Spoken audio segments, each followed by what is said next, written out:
Hello everyone, नमस्ते। क्या हालचाल, कैसे हो आप सभी। दोस्तों, 10 तारीख और 12 तारीख को आपका एसबीआई क्लर्क मेंस का एग्जाम है।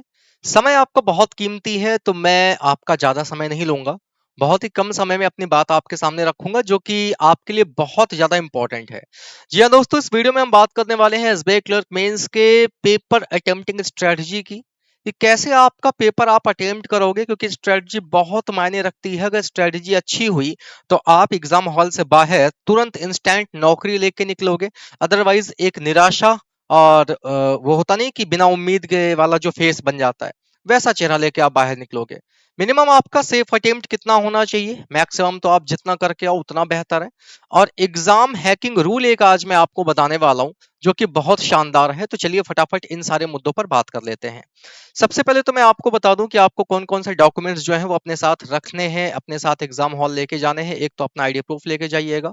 जो आपका प्रीलिम्स का एडमिट कार्ड था, वो एडमिट कार्ड के साथ जो आईडी लगी थी वो पूरा लेकर जाइएगा। इन केस अगर वो खो गया है तो अपने नजदीकी पुलिस स्टेशन में एक मिसिंग रिपोर्ट लिखवा दीजिएगा और एफआईआर की कॉपी साथ में लेकर चले जाइएगा।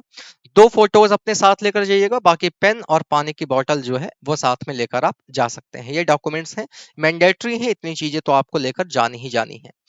अब दोस्तों हम बात करते हैं पेपर अटेम्प्टिंग स्ट्रेटजी। शुरुआत करेंगे हम क्वांट से।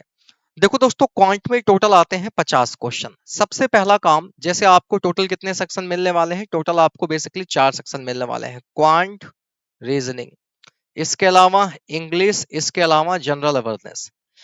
2 सेक्शन ऐसे हैं जिसपे ये काम आपको करना ही करना है, एक क्वांट और एक रीजनिंग, साथ ही इंग्लिश में भी। हर एक सेक्शन में भले ही आपको अपने 2 से 3 मिनट बर्बाद करने पड़ जाएं, कोई दिक्कत नहीं है, कर देना। ये मेंस का एग्जाम है, ये प्री का एग्जाम नहीं है, जहां जैसे ही क्वेश्चन पेपर खुला बस उठाया पेन और लगाना स्टार्ट कर दिया। तसल्ली के साथ काम करोगे, सिलेक्शन लेके आओगे, भागने की कोशिश करोगे, हार जाओगे, पहले ही थक जाओगे। 2 से 3 मिनट आपको क्या करने हैं, 2 से 3 मिनट आपको पूरे पेपर पे अपना जो भी सेक्शन है, सपोज डेट मेरे सामने क्वांट है, मैं 2 से 3 मिनट पहले केवल सारे के सारे क्वांट के क्वेश्चंस को देखूंगा और उसमें मैं पिक करूंगा कि कौन कौन से क्वेश्चंस ऐसे हैं जो मुझे करने हैं। अब ये पिक करने के 2 तरीके हैं। जैसे बहुत बच्चे क्या करते हैं, सिंपल सा जो उन्हें सॉल्व करना होता है वो सिंपल सा मार्क फॉर रिव्यू वाला जो ऑप्शन है उस पर टच कर देते हैं।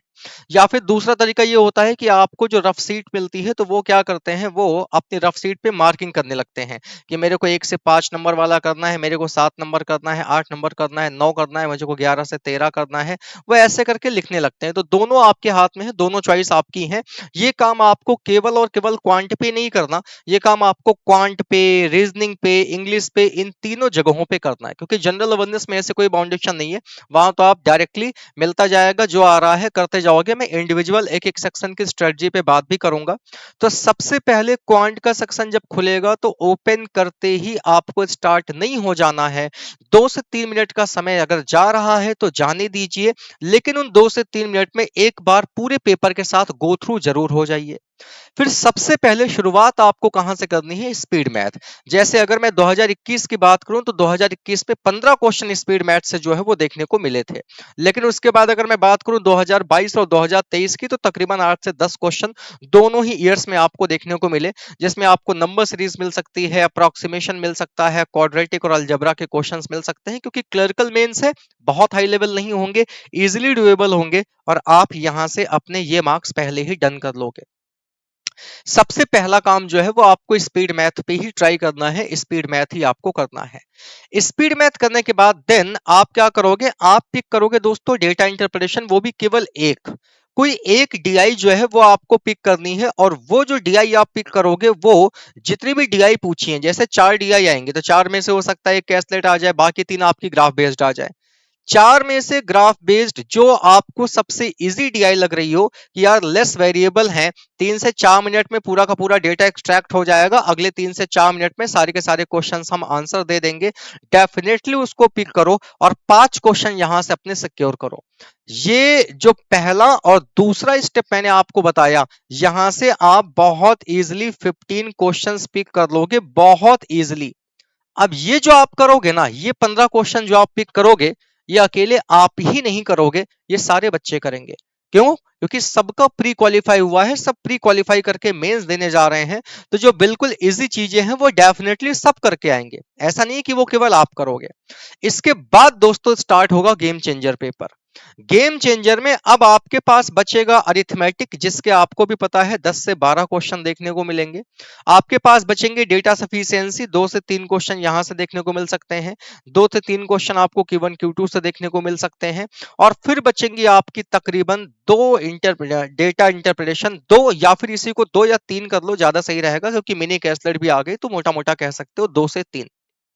अब आपको करना क्या है? करना यह है कि सबसे पहले जो आपका अरिथमेटिक वाला सेक्शन है भाई, 10 से 12 क्वेश्चन आएंगे, नो डाउट वेरिएबल भरे होंगे, लेंदी होंगे, टिपिकल होंगे, लेकिन सारे के सारे नहीं होंगे। ये जो आपका अरिथमेटिक वाला सेक्शन है, यहां से एटलीस्ट 4 से 5 क्वेश्चन तो निकालो भाई। पढ़ाई किए हो, मेहनत किए हो, तो एटलीस्ट 4 से 5 क्वेश्चन यहां अरिथमेटिक से आपको निकालना पड़ेगा। 4 से 5 यहां से निकालो, और कम से कम 3 क्वेश्चन आपको निकालने होंगे कहां से? डेटा सफिशिएंसी और Q1 Q2 से। डेफिनेटली निकालने ही निकालने हैं, जिसमें कोई संदेह नहीं है, कोई दो राय नहीं है। अगर आप यहां, ये मैं मिनिमम की बात कर रहा हूं कि मिनिमम इतना तो आपको यार करना ही करना है। ये अगर इतना आपने कर लिया, क्योंकि मैं पूरे की बात तो नहीं कर रहा हूं, इतना तो आपको करना ही करना है। देन उसके बाद यहां जो 3 डीआई बचती हैं, एक डीआई आपको और पिक करनी है, क्योंकि जो एक डीआई सबसे इजी थी वो आप पहले ही पिक कर चुके हो। अब जो डीआई बची हैं, उसमें से डिफिकल्ट वाले को बिल्कुल टच नहीं करना है कि बहुत लेंदी इंफॉर्मेशन है, बहुत सारे वेरिएबल गिवन है, डेटा बहुत कैलकुलेटिव है, छोड़ो यार, स्किप करो। क्या आपका एग्जामिनर आपसे ये कहता है कि बेटा तुम्हें 200 में से 150 नंबर लाने हैं, 100 नंबर लाने हैं? वो तो नहीं कहता। वो तो कह रहा है ना यार कि हम 200 में से 80 वालों का सिलेक्शन लिए ले रहे हैं। जिनके 80-85 नंबर तक आ रहे हैं वो बिंदास सिलेक्शन ले रहे हैं, बैंक में नौकरी कर रहे हैं। तो 80-85 क्यों आ रहे हैं? क्योंकि पेपर का लेवल ही एग्जामिनर ऐसा सेट कर रहा है कि आप बहुत अच्छे कह सकते हो जो अटेम्प्ट्स हैं वो नहीं करके आ पाओगे, कि मैं 120, 130, 135 अटेम्प्ट कर दूंगा। रेयरली कोई एक आधा बच्चा कर देगा तो कर देगा, वरना मुश्किल मुश्किल है। क्योंकि भैया पेपर का लेवल पहले जैसा नहीं रहा, पहले कट ऑफ ज्यादा जाया करती थी, 100 नंबर के आसपास पेपर आसान आता था। अब कट ऑफ लगातार घट रही है, क्योंकि पेपर का लेवल और पैटर्न धीरे धीरे क्या हो रहा है, बदल रहा है। तो जो शुरुआत वाला सबसे इजीली डुएबल वाला आपका सेक्शन है, वो तो यार दुनिया करके आएगी ना, वो तो सारे स्पेंड करके आएंगे। आपको बाकियों से अलग करना होगा, तो बाकियों से अलग आप यहां से नंबर बटोरोगे, तो जो 10 से 12 क्वेश्चन अरिथमेटिक के हैं भाई, 4-5 क्वेश्चन यहां से उठाओ, 2 से 3 क्वेश्चन तो कम से कम डेटा सफिशिएंसी Q1 Q2 यहां से उठा ही लो, और एक डीआई अगर आपने यहां से कर ली तो 5 क्वेश्चन अगर आपने यहां से पिक कर लिए, 7 क्वेश्चन मैं मान के चलता हूं आपने यहां से पिक कर लिए, 7 5 12, 12 के बाद ये 5 हो गए 17, और 17 के बाद 10, तकरीबन ये हो गए 27। ये मैं मिनिमम की बात कर रहा हूं, मिनिमम की बात कर रहा हूं, मैं मैक्सिमम की तरफ नहीं जा रहा हूं। कि एक ऐसा एस्पिरेंट जो एवरेज है, जिसकी ऐसा जिसको फील होता ना कि नहीं यार मैं बहुत ज्यादा नहीं कर पाऊंगा, तो आपको बहुत ज्यादा करना भी नहीं है, आपको लिमिटेड करके आना है, और उसे लिमिटेड करने से ही आपका सिलेक्शन हो जाएगा।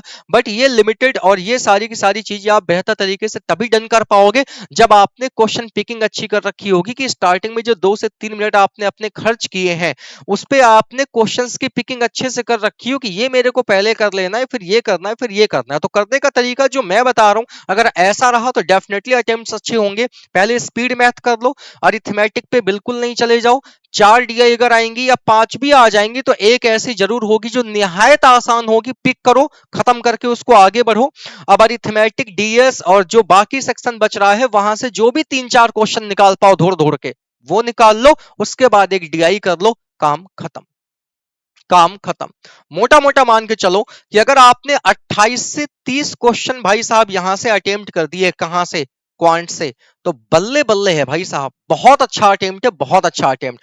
अब देखो होता क्या है कि एग्जामिनर आपके एग्जाम में क्वांट के आते हैं 50 क्वेश्चन, 3 तरीके के क्वेश्चन होंगे इस 50 में से। कुछ होंगे दोस्तों जो आपके इजी कैटेगरी में आएंगे, कुछ होंगे जो मॉडरेट कैटेगरी में आएंगे, कुछ होंगे जो डिफिकल्ट की कैटेगरी में आएंगे। इजी वाले डेफिनेटली आपको टच करना ही करना है, आप क्या दुनिया टच करेगी। जो डिफिकल्ट है आपको टच ही नहीं करना है, एग्जामिनर खुद कहता है कि मैं जानबूझ के डिफिकल्ट दे रहा हूं, ताकि तुम्हारे अंदर की स्किपिंग कैपेसिटी जो है वो भी मैं देख सकूं, और तुमने अगर स्किप नहीं किया तो तुम इसी में फंस के रह जाओगे, ये चक्र भी वो बना देता है। ये तो आपने करने ही करने हैं, मतलब सॉरी, ये तो आपको करने ही नहीं है, ये आपने मस्ट टच वाले तो करने ही करने हैं। पेपर बनाने का काम करेगा, सिलेक्शन दिलाने का काम करेगा जो गेम चेंजर वाले क्वेश्चंस होंगे, जो थोड़ा सा मॉडरेट होंगे और वहां से आप नंबर निकाल पाओ, वो आपके गेम चेंजर होंगे।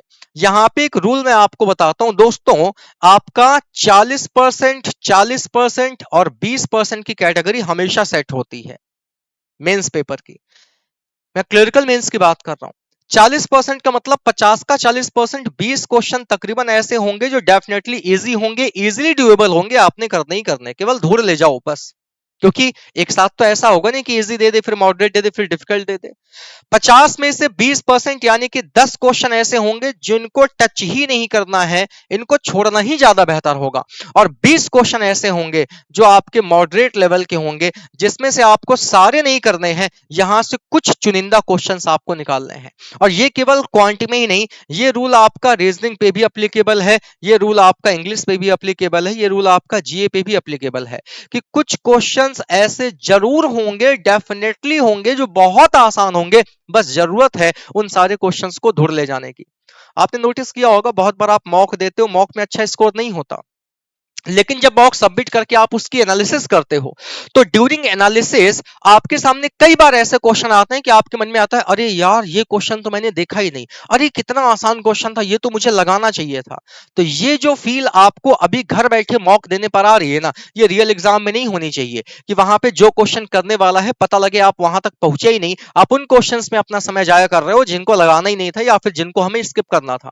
तो इसलिए इस बात का ख्याल रखिएगा, question picking is most important, बहुत इंपॉर्टेंट है। 2 से 3 मिनट चले जाएं, खाली चले जाएं, 4 मिनट खाली चला जाए, जाने दो, लेकिन अगर क्वेश्चन सही पिक कर ले गए तो जान लो कि नंबर ज्यादा ही आएंगे। वहीं पे अगर कोई गलत क्वेश्चन पिक कर लिया तो जो सरल थे वहां तक तो पहुंचोगे ही नहीं, अटेम्प्ट भी कम हो जाएंगे, माथा ऊपर से खराब होगा। तो ये जो आपका 40-40-20 का ये एग्जाम हैकिंग की है भाई, ये जो बात मैं आपको बता रहा हूं, ये एग्जाम हैकिंग ट्रिक है कि हमें सिंपल सा काम करना है, इस 40-40% वाले को इसको तो करना ही करना है, मस्ट टच करना है। और ये जो 40% है, यहीं से हमारा पेपर बनेगा, ये गेम चेंज कर देगा, क्योंकि यहां से जिसने स्कोर निकाल लिया वो सिलेक्शन तक पहुंचेगा। अदरवाइज जो डिफिकल्ट है ना, वो तो सब छोड़ेंगे। डिफिकल्ट कौन करेगा, अपना समय बर्बाद करना कौन चाहेगा, कोई नहीं करेगा डिफिकल्ट। पेपर आपका बनेगा इजी और मॉडरेट से, जब आप नंबर निकाल पाओगे। जिसने तैयारी की है, जिसको पता है कि नहीं यार मैंने मेहनत की है, मैंने बहुत काम किया है, तो वो इजी मॉडरेट दोनों से नंबर निकाल पाएगा। जो बस ऐसे ही रफली चले जा रहे हैं, तो वो इजी इजी वाले तो भले कर ले जाएं क्योंकि प्री पास करके जा रहे हैं मेंस में, लेकिन मॉडरेट उनसे नहीं हिलने वाले। तो इसलिए अगर आपको और मेहनत की अगर मैं बात करूं ना, तो जो तैयारी करने वाला बंदा होता है ना, दुनिया में बाकियों से मतलब नहीं है। अगर मैं किसी एग्जाम की तैयारी कर रहा हूं, मैं किसी एग्जाम की प्रिपरेशन कर रहा हूं, तो ये मुझे अच्छे से पता है कि मैंने कितना मेहनत की है। एग्जाम के पहले मैंने कितना समय दिया है पढ़ाई पे, मैंने कितने मॉक दिए हैं, मैंने कितनी क्लासेस की हैं, मैंने कॉन्सेप्ट्स को कितने अच्छे तरीके से रिवाइज किया है, ये मेरे अलावा और कोई नहीं जानता। हमें पता होता है कि हमने कितनी मेहनत की है, हमने कितना काम किया है। तो ये जो मैंने आपको बात बताई है क्वांट में, ये काम जरूर कर लेना दोस्तों। इतना काम करने के बाद अब आ जाओ रीजनिंग पे। रीजनिंग में आपको क्या करना है, यहां भी सबसे पहले आप क्या करोगे, सबसे पहले 2 से 3 मिनट का जो समय है वो आप दोगे रिव्यू पे। पूरे पेपर की रिव्यू करो भाई, क्या करना है क्या नहीं करना, सबसे पहले इसके रिव्यू कर लो। इसके बाद शुरुआत पजल से करनी नहीं है, आपकी आंखों के सामने कितनी भी आसान पजल क्यों ना नजर आ रही हो, देखना, इग्नोर करना। पहले शुरुआत कहां से करना, डायरेक्शन आ जाए, सिलॉजिज्म आ जाए, ब्लड रिलेशन आ जाए, इनइक्वालिटी आ जाए, डेटा सफिशिएंसी आ जाए, वर्ड फॉर्मेशन, कोडिंग, इन सारी चीजों को पहले करना। क्योंकि दोस्तों एक बात तो तय है कि तकरीबन 25 क्वेश्चन आपके पजल से आने वाले हैं, और बाकी जो बचे हुए 25 क्वेश्चन है वो आपको पजल छोड़ के जो अदर सेक्शन है, क्रिटिकल रीजनिंग, मिसलेनियस, यहां से मिलने वाला है। पजल को मेरे को टच ही नहीं करना, मैं नहीं टच करूंगा पजल को। मैंने कहा ठीक है जी। पजल अगर नहीं टच कर रहे हो तो पहले आपको शुरुआत यहीं से कर लेनी है। अब जब ये सेक्शन डन कर लोगे तो पजल में हमेशा जो हमारी सबसे परफेक्ट पजल बनती है ना, वो बनती है सिटिंग अरेंजमेंट, क्योंकि प्रीलिम्स में हमने इतनी प्रैक्टिस कर रखी है। तो इसलिए सारी पजल्स में जो सिटिंग अरेंजमेंट पजल है, कोशिश करना कि वो पहले करो, जिसमें आपको लग रहा हो कि नहीं यार सिटिंग अरेंजमेंट कराना है, सम इन सम आउट गिवन है या फिर साथ में एक दो वेरिएबल गिवन है, उसको करना ज्यादा प्रेफर करना। पहले ये पिक कर लेना, एक पजल केवल पिक कर लेना। बहुत अगर आपको लगता हो सर एक और आसान दिख रही है तो दो पिक कर लेना, दो पजल से ज्यादा पिक मत करना। कर लिया 2 पजल। क्योंकि पजल में एक खास बात यह है कि अगर एक सिंगल पॉइंट, एक सिंगल स्टेटमेंट आपसे मिस हुआ, पूरा का पूरा जो डेटा आपने तैयार किया है वो खत्म। फिर आप ढूंढते रह जाओगे, क्योंकि इंफॉर्मेशन जो है वो थोड़ा लेंदी होती है। अब आपको आ जाना है क्रिटिकल रीजनिंग पे। देखो एसबीआई क्लर्क मेंस का एग्जाम है, क्रिटिकल रीजनिंग बिल्कुल भी टफ नहीं आती कि बहुत टफ आ जाए। 5 से 6 क्वेश्चन तकरीबन देखने को मिलेंगे। जितना समय आप पजल में खर्चा करोगे ना, उसका आधा से आधा समय भी अगर लगा दोगे ना, तो भाई साहब क्रिटिकल रीजनिंग से 1-2 क्वेश्चन बहुत आराम से निकाल ले जाओगे। 1-2 क्वेश्चन अगर आपने यहां से निकाल लिए, बस समझ लो आपने जंग जीत ली। अब मेरे प्यारे भैया, ये जो 25 क्वेश्चन अदर वाले हैं, जिसमें ब्लड रिलेशन, सिलॉजिज्म, इनइक्वालिटी, ये सारी चीजें आ रही, मैं कहता हूं 25 में से तुम्हें केवल 15 से 16 क्वेश्चन निकालने हैं बस। 15 से 16 क्वेश्चन, और इतने ही निकलेंगे भी। मिनिमम की मैं बात कर रहा हूं, 15 से 16 क्वेश्चन निकाल लेना। और जो 25 क्वेश्चन पजल के हैं ना, यहां से 10 क्वेश्चन निकाल लेना। 10 क्वेश्चन भाई साहब, 26 से 27 क्वेश्चन अगर आपने निकाल लिए ना रीजनिंग से, 26 से 27 क्वेश्चन, ये आपके गुड अटेम्प्ट्स की कैटेगरी में आएंगे। गुड अटेम्प्ट्स की कैटेगरी में आएंगे यार। आप खुद सोचिए कि अगर आपने मैथ और रीजनिंग दोनों मिलाकर, मैं क्वांट और रीजनिंग दोनों की अगर बात करूं, और दोनों से मिलाकर, मैं ज्यादा बड़ी बात नहीं कह रहा हूं, अगर आपने 55 भी निकाल लिए, 55 क्वेश्चंस, 55 क्वेश्चन अगर आपने निकाल लिए, तो आपका सिलेक्शन होने से दुनिया की कोई ताकत नहीं रोक सकती। लेकिन अभी इंग्लिश और रीजनिंग से भी, इंग्लिश और जनरल अवेयरनेस से भी स्कोर करना, मैं केवल इन 2 सेक्शंस की बात कर रहा हूं कि यार इतना तो इजीली निकाला जा सकता है। कहां से निकलेगा, बता तो रहा हूं कि मैथ में कहां से निकलेगा। स्पीड मैथ से 10 क्वेश्चन निकल आएंगे, एक डीआई निहायत आसान आएगी, 5 क्वेश्चन निकाल लोगे, 15 हो जाएंगे। बाकी 10 क्वेश्चन यार, बाकी जो सेक्शन बचा है वहां से निकालो ना। और अगर आप वहां से नहीं निकाल पा रहे, तो फिर यार आप रियली एग्जाम के काबिल अभी नहीं हुए हैं, आपको और पढ़ने की जरूरत है। वही सेम काम आप रीजनिंग का करो ना, कि आपको पजल पे ध्यान नहीं देना। जो 25 क्वेश्चन दिख रहे हैं, निकालो ना इस 25 में से 15 क्वेश्चन। 10 क्वेश्चन मैंने फिर भी छोड़ दिए, निकालो यहां से 15 क्वेश्चन। 10 क्वेश्चन पजल से 2 पजल कर लो, रीजनिंग की कहानी खत्म हो जाएगी। अब जब मैं बात करूंगा इंग्लिश की, तो इंग्लिश में दोस्तों क्या होगा, यहां पे देखो आप जनरल अवेयरनेस की चलो पहले बात कर लेता हूं। 50 क्वेश्चन आएंगे जनरल अवेयरनेस में। बहुत बच्चों का बहुत तगड़ा तगड़ा जो है माथा जो है वो ठनका हुआ है, सर बहुत पढ़ रहे हैं, बहुत पढ़ रहे हैं, मॉक दे रहे हैं, स्कोर नहीं हो रहा है, क्या करें क्या ना करें। जनरल अवेयरनेस एक अनएक्सपेक्टेड चीज है। सोर्स बड़ा इंपॉर्टेंट मायने रखता है कि सोर्स क्या है आपका, कहां से पढ़ रहे हो, ये तो मायने रखता ही रखता है।